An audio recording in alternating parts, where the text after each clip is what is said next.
Bienvenidos a todos. Hola, soy George. Una historia profundamente conmovedora que captura con gran sensibilidad la tensión entre el progreso económico y la preservación de las tradiciones comunitarias. El anciano don Anselmo del pueblo lejano en las faldas de la cordillera de los Andes había visto muchas cosas en su vida y había experimentado mucho. Había vivido en la ciudad durante algunos años, tenía hijos, nietos y bisnietos, había servido en el ejército trabajando como mecánico y había sido agricultor en el pueblo. Decían que también había estado encarcelado, pero nadie lo sabía con certeza. Tenía un conocimiento que podríamos decir enciclopédico y además conocía las familias y las tradiciones ancestrales. Los jóvenes del pueblo, al igual que los adultos campesinos, lo consideraban un hombre sabio, alguien que podía responder muchas de sus preguntas. La mayoría acudía a él con consultas sobre agricultura, manejo del ganado, dinero, problemas con motores y a veces pedían consejos sobre conflictos con otros campesinos, límites de propiedad, distribución del agua y cuestiones semejantes. Podría decirse que don Anselmo era el encargado de los consejos prácticos del pueblo. Confiaban en que el anciano no diría nada a los demás, por lo que hablaban con él con libertad. Don Anselmo escuchaba atentamente y luego daba su opinión. En el pueblo vivía también el padre Eliseo. Él se ocupaba de los problemas relacionados con el alma y la voluntad de Dios. Escuchaba confesiones de todo tipo, aconsejaba sobre compromisos, nacimientos, desacuerdos y matrimonios, absolvía pecados y ofrecía orientación sobre asuntos que escapaban a lo cotidiano y práctico. De alguna manera, un observador podría decir que los dos ancianos se ocupaban de dos ramas de la filosofía, la epistemología y la metafísica. Don Anselmo explicaba cuestiones sobre los objetos, mientras que el padre Eliseo hablaba y aconsejaba sobre el espíritu y la naturaleza humana. Entre ambos abarcaban la mayoría de los problemas de los habitantes del pueblo. De forma inconsciente, ambos se esforzaban, sin decirlo, en mantener la paz y la tranquilidad en el pueblo. Sabían desde sus distintos puntos de vista que la paz favorecía el crecimiento del pueblo y el bienestar de sus habitantes. Aunque a veces había pobladores que no seguían sus consejos y creaban problemas, el tiempo transcurría tranquilo gracias a estos dos ancianos.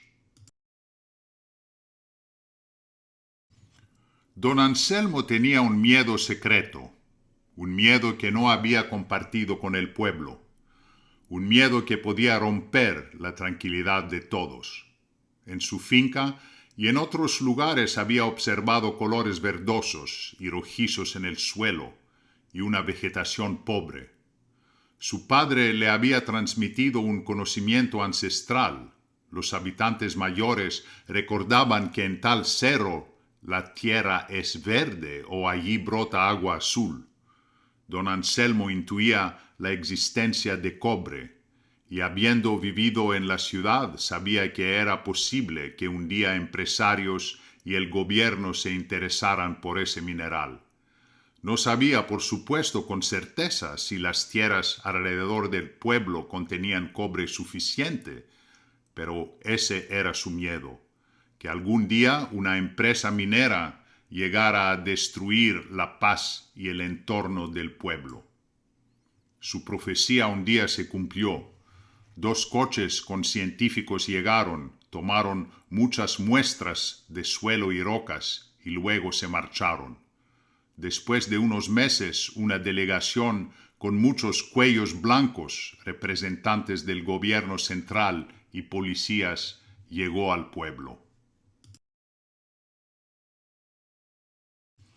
Tuvieron una reunión con los habitantes y les informaron de la decisión del gobierno. Una empresa minera iniciaría un proceso de adquisición de tierras cercanas al pueblo para abrir una mina de cobre. También les comunicaron que las tierras de los campesinos serían expropiadas a cambio de dinero a un precio fijado por el gobierno. Todo eso asustó a la gente del pueblo. Esa misma tarde muchos fueron a consultar con el padre Eliseo y don Anselmo. Fue una reunión llena de preguntas, de angustia y ansiedad. Todos podían ver en el horizonte un cambio enorme, como si se acercara una tempestad que alteraría radicalmente sus vidas. Don Anselmo sabía que las protestas serían inútiles, que el poder del gobierno era muy fuerte. Les aconsejó: en los meses siguientes, la presencia de la empresa minera comenzó a sentirse más fuerte. Llegaron ingenieros, topógrafos y maquinaria pesada.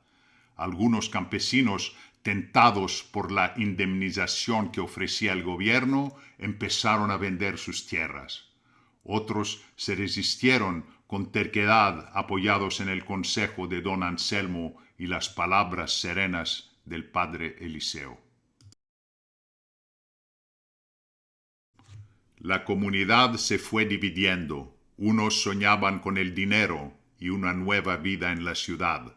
Otros sentían que abandonar sus tierras era traicionar a sus antepasados.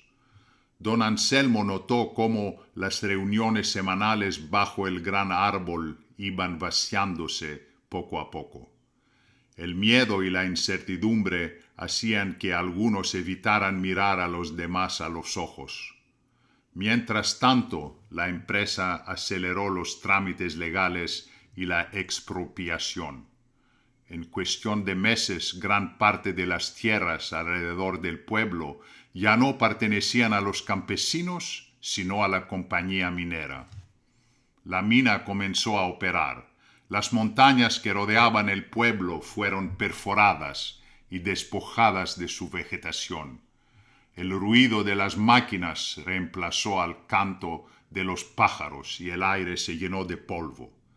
Algunos pobladores se vieron obligados a desplazarse o emigrar a zonas urbanas, y amigos de don Anselmo que habían vendido sus tierras se marcharon a la ciudad. Otros que decidieron quedarse empezaron a trabajar como empleados en la mina, aunque con salarios bajos y condiciones duras, pero con más dinero que antes. Una cultura más materialista apareció, alimentada por los salarios de la mina. Surgieron conflictos familiares, jóvenes atraídos por el trabajo en la mina frente a ancianos que defendían las tradiciones. El pueblo cambió para siempre y perdió en unos meses la identidad campesina y comunitaria que había tenido durante más de 200 años, con efectos de cambio profundos. Las fuentes de agua empezaron a disminuir y contaminarse. El radio de impacto se extendió varios kilómetros. Las viejas festividades se volvieron más pequeñas y tristes. Los caminos antes tranquilos ahora estaban largos y llenos de camiones que transportaban mineral. Nuevas habitaciones se construyeron. La flora y la fauna local resultaron gravemente afectadas y las vibraciones eran perceptibles en áreas cercanas. El polvo era constante y la maquinaria visible desde cualquier punto. Don Anselmo envejeció rápidamente en esos meses. Pasaba las tardes sentado en su porche, viendo cómo se desdibujaban los contornos de aquel lugar que había conocido toda su vida. El padre Eliseo también notó que menos personas venían a confesarse. Las preocupaciones espirituales habían sido reemplazadas por problemas económicos y laborales. Aún así, ambos siguieron ofreciendo lo que podían. Palabras, escucha y memoria. Don Anselmo se convirtió en un símbolo de resistencia tranquila. El último año de su vida lo dedicó a escribir un cuaderno donde contaba las historias del pueblo antes de la mina, los nombres de las familias, las costumbres, las fiestas, las leyendas. Cuando murió, y con él muchas tradiciones, el padre Eliseo leyó en su funeral una frase que don Anselmo había escrito en las últimas páginas de su cuaderno. El cobre se lo llevan, pero aquí quedará nuestra historia, aunque solo quede uno para recordarla. Muchas gracias. Espero que les haya gustado la historia que escribí. Y si quieren, cuéntenmelo en los comentarios y suscríbanse al canal. Me encantará leerlos.